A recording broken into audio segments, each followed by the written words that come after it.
see what that's about.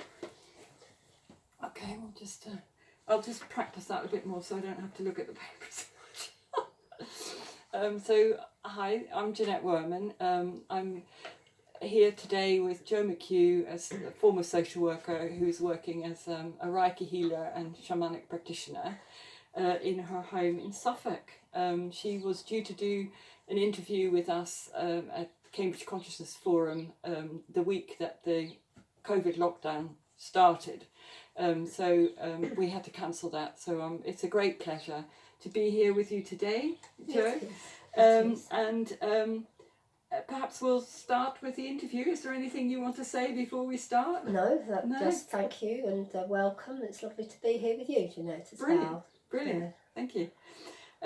So, Jo, on our website, it mentions a shamanic way of seeing. So, for those of us who perhaps aren't completely sure what shamanism is and what a shamanic practitioner is, can you tell us a bit more about that? I can have a go anyway, make a start. Shamanic way of seeing is probably different from how we see the world in our everyday lives when we go to the shops and go to work and talk just naturally with each other. But it is a way of seeing which is reflected in many other traditions around the world, in terms of a sense and knowing that we're all connected, we're all part of the one consciousness, and that the whole world, even though it may appear to be inanimate, is alive and has consciousness as well, even though we may not immediately recognise that as such in terms of the consciousness of a stone or a tree or the sky, and that through going within into meditation or journeying and accessing one's own awareness, one can have relationship with other forms of consciousness in order to find inner strengths, inner tuition, and an understanding perhaps of where we each fit individually in our place within the world of that wider consciousness. Yeah. So that's how I would say. Yeah. And am I right in thinking that this way of seeing and experiencing the world goes back like a long way? Oh, prehistory really. Before we wrote things down, it's almost using the word shamanism for what I do and other people like me can be classed as a bit of a misnomer, really. But it's easier to use that label to describe it because it sort of is a starting point. But the original shaman were a tribal. They were almost the medicine people of the tribe. And in cultures they would help the tribe to find where the hunt was. So, find when was a good time to plant things.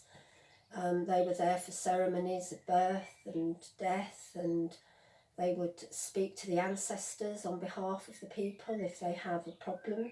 Sometimes they would consult the ancestors, or ceremonial plants they may find, not always for the physical plant, but for the spirit within the plant that could actually bring about wholeness and well-being. So yes, it does go back a long way, and I suppose much of it has been lost, if you like, or persecuted out of existence through various invasions of other ideas that saw it as pagan, undesirable, not quite what was correct of the dominant culture of the time.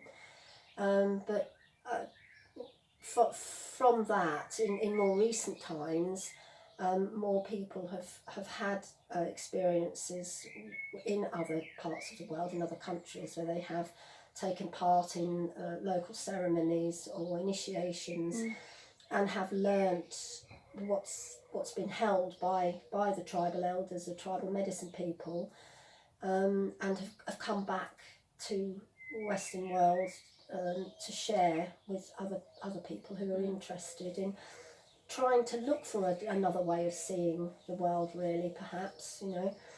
So yes, its roots go deep. Its roots are probably, well, we don't really know in the 21st century, but we do have, because we're all human and we all live on the planet, we can borrow ways of relating to our local environment, our local spirits, our animals, our pets, other people, our own ancestors, and learn to make contact with that level of consciousness.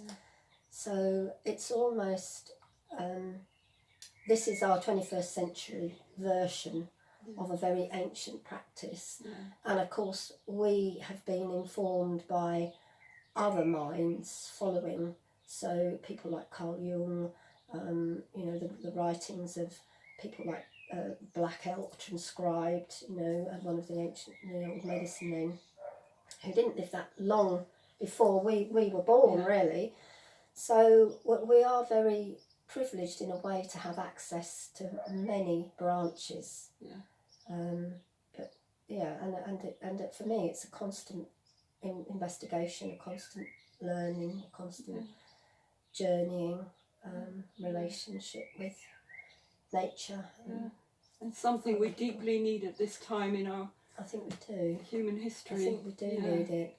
And I wonder whether that's possibly why it's coming back much more. I mean, when I first became involved in this sort of 17 years ago, and you put shamanism into the internet then, you had nothing, you know, nothing return. Now there are so many groups, courses, people, practitioners, all over the place, really, who are practicing a shamanic form of practice. You know. And was there a particular time that you suddenly realised that you have an aptitude for connecting with what is at that level, or is it something that you've just gradually become aware of? I think I've always been interested in dreams, in my own dreams, much to the annoyance of people. Oh, I had a dream last night. Oh yeah, okay. But yes, I have always been interested in dreaming, and I've always been aware of having the company of invisible, well, people they were to me, not seeing them, but having an awareness of their presence since I was very small. But it's only since going on to this sort of more active way of seeking, shamanic way of seeing things, that I've recognised that, you know, things that have happened in the past have probably been along that line. But I've always had a dreaming self. Yeah. I love that concept of the dreaming, that sort of liminal field between our everyday world and other worlds. No, I can. I was, when I look back now, my mum probably at times thought she was quite lucky, because I would spend hours sitting on the step and on the kitchen, waiting, looking for fairies. You know, fully expecting that they were under the sideboard somewhere and they were going to appear. I can remember that. You know, things like that. You know. Sitting child, very still at sort of 4 and 5 years old. Almost like a kind of meditation. Yes. Focused meditation. Yes. Without realising that's what it was. I think, you know, we do all have that ability to renew those connections that we have. And you also, I think, had a deep sort of healing crisis yourself. I don't know if you want to say a little bit about that, and how this shamanic paradigm perspective has helped you come through that. Yes, when was it? So 2015, I had a diagnosis of cancer, which, if anyone has ever had one, or known anyone to ever have one, it's quite a life-shaking experience. But I'd been practicing in a shamanic way probably since 2005. I had a very, I suppose, a vivid awareness of that I had elements of me that were protecting me, looking after me, holding me, that I had trusted. And when everything was shaken on the diagnosis, I sort of fled back to what that was at the core of me, that I knew. That one of the things that one finds is that for all the best reasons in the world, one can get swept along by the hospital, by the test, and I literally felt as if my feet had just gone from under me. So I just found that sense of stability in knowing that within